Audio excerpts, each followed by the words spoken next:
गोकुळ दूध संघाची 63वी सर्वसाधारण सभा झाल्यानंतर गोकुळमधील सत्ताधारी राजर्षी शाहू परिवर्तन आघाडीचे नेते आमदार सतेज पाटील यांनी माध्यम प्रतिनिधींशी संवाद साधला।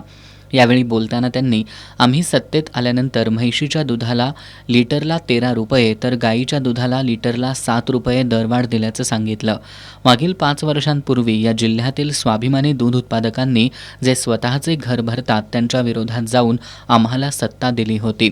गेल्या 5 वर्षाच्या कारभारात आम्ही सर्वांना विश्वासात घेऊन चांगला कारभार केला। त्याशिवाय दूध उत्पादकांना न्याय देण्याचं काम केलंय असंही त्यांनी सांगितलं। विरोधकांनी सभेत गोंधळ घालण्याऐवजी थोडी परिपक्वता दाखवायला हवी होती अशी टीकाही त्यांनी केली।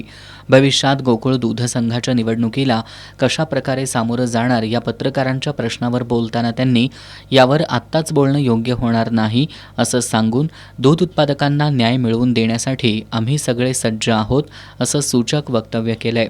मला वाटते त्यांनी थोडी परिपक्वता दाखवायला पाहिजे होती आजच्या सभेमध्ये। काल त्यांच्याशी चर्चा झाल्यानंतर किमान काय म्हणतो आपण तो एक मेसेज देण्याच्या दृष्टीनं प्रोटोकॉलच्या दृष्टीनं पाळणं अपेक्षित होतं, कारण की चेअरमनने त्यांच्याशी बोलणं झालं होतं, चेअरमन त्यांच्याशी बोलले होते, त्यांच्या प्रश्नाचं समाधान केलं होतं।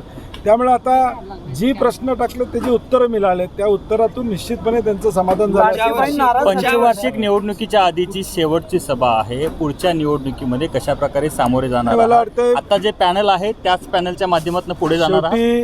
आज जिल्हा परिषदच्या निवडणुका व्हायच्या आहेत, महापालिकेच्या निवडणुका व्हायच्या आहेत, नगरपालिकेच्या निवडणुका व्हायच्या आहेत, पण पाणी बरंच वाहून या ठिकाणी जाणार आहे। आज त्याच्यावर चर्चा करण्यापेक्षा दूध उत्पादकाला पुन्हा न्याय मिळवून देण्यासाठी आम्ही सगळे सज्ज आहोत। चेअरमन नवीद मुश्रीफ यांनी अतिशय संयमानं सभेचं कामकाज पूर्ण केल्याबद्दल आमदार सतेज पाटील यांनी त्यांचं कौतुक केलं।